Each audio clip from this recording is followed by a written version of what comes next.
لحد امتى الجزائريين مش قادرين يعرفوا ويفهموا ان المغرب لازم يكون ليها معامله خاصه؟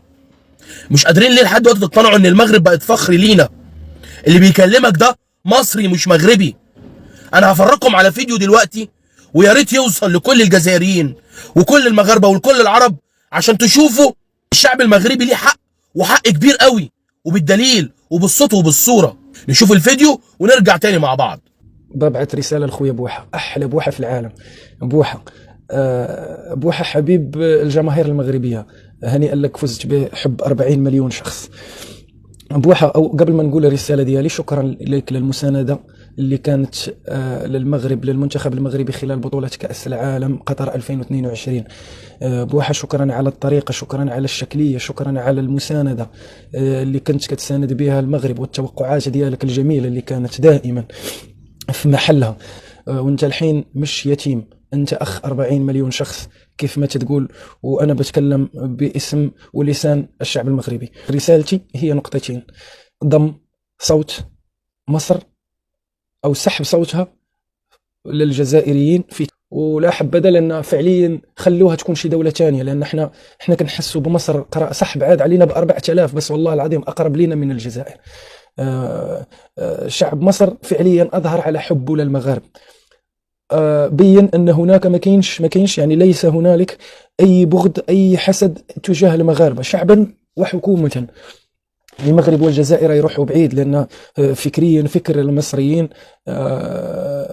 تبين انه فكر جميل، بالمسانده ديالو، بالكلام وبالوقفات وبالتشجيعات وبالاعترافات اللي كانت اعلاميا، على عكس بعض الدول الحاسده والتي تكون بغضاء للمغرب صراحة بدون أي سبب. فالتهجمات الإعلامية اللي كطرف المنابر الجزائرية، طبعا أنا ما كنتكلمش على الشعب الجزائري، هناك القليل منهم من الشعب الذي استحوذ إعلامهم على أدمغتهم فتغير فكرهم. فاحنا دائما تنقولوا ان الجزائر مرحبا. عرفت هذه الافكار اللي غسل بها هذا الاعلام الجزائري بعد الشعوب العربيه. فاتمنى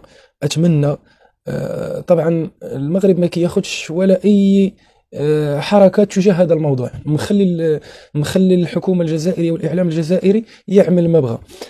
ففي ناس تقول يعني كلام ليس له ضر من الصحة، يعني كلام كيضر المغاربة، وكلام كيوجعنا كشعب مغربي، كلام تيقولوه ناس أردنيين، فلسطينيين، مصريين، سوريين.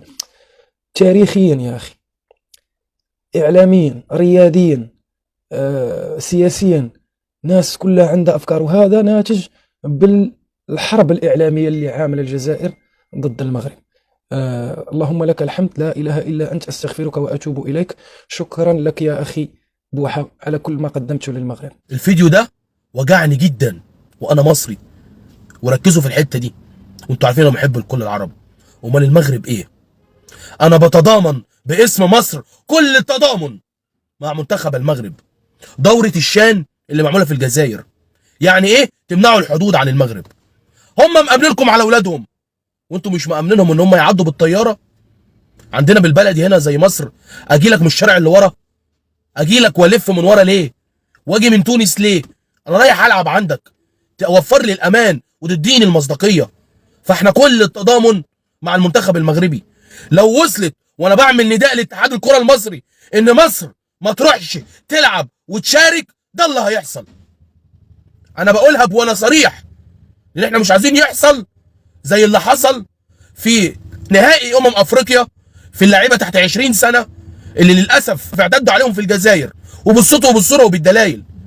انا هنا بقول كلمه الحق، اقسم بالله ما بطبل ولا ببالغ للمغرب. انا بتكلم في حق ربنا ورحمه امي وابويا اللي ما في اغلى منهم.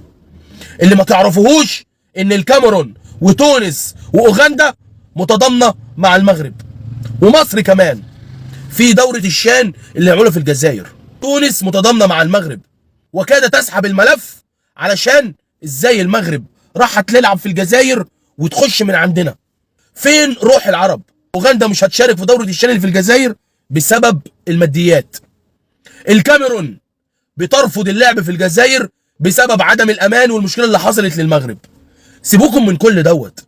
انا بوصل رساله للجزائر بعيد عن السياسه وانا ماليش دعوه بيها، بعيد عن الفتنه.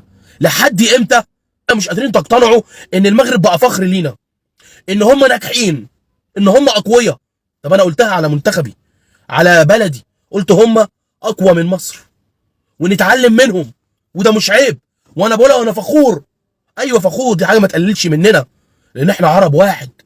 احنا شجعنا المغرب في كاس العالم كانها مصر، ولو اي حد مكان المغرب كنتوا هشجعه بنفس الطاقه وبنفس القوه، وانتوا كلكم عارفين. لكن ده ما ينفعش، ولازم الفيديو ده يلف في المغرب وفي تونس وفي مصر وفي الكاميرون وفي اوغندا وفي كل حته، لان الكل لازم يتضامن مع منتخب المغرب واطفال وشباب المغرب، لان كده عيب، لان كده ما يصحش. واستاذ فوزي لقشح القرار اللي خده عدم المشاركه في دوره الشان في الجزائر غير بالطلب اللي طلبه، ده اقل حاجه يعملها. هما ما انسحبوش، هما ما شالوش الملف، هما قالوا احنا عايزين نعدي من على الحدود الجزائر. طلب انا شايفه من حقهم جدا. انا جاي عندك مانعني اعدي ازاي؟ وانا بوصل ندائي للفيفا والاتحاد الكره العالمي الدولي، كل مسؤولين عن التنظيم الرياضي في العالم. المغرب ليه حق وما ينفعش نسكت عليه، انه بيروحوا دول اخواتنا واولادنا وحبايبنا المغاربه. انا عارف ان انا هتهاجم في الفيديو ده كتير، وبعض من الناس اللي عندها تعصب هتخش تشتم فيا، وهيخشوا يعني يقل ادبهم، وممكن الفاظ بامي عشان انا يتيم. بس انا بطلب من كل العرب ومن المغرب انكم تساندوني في الفيديو وتدعموني بقوه، علشان الهجوم اللي هيجي يبقى اضعافه اضعافه مسانده وحب من شعب واهلي المغرب ومن الناس المحترمين. وربنا اللي يعلم انا حيادي في كل كلامي وبقول كلمه الحق. سلام عليكم.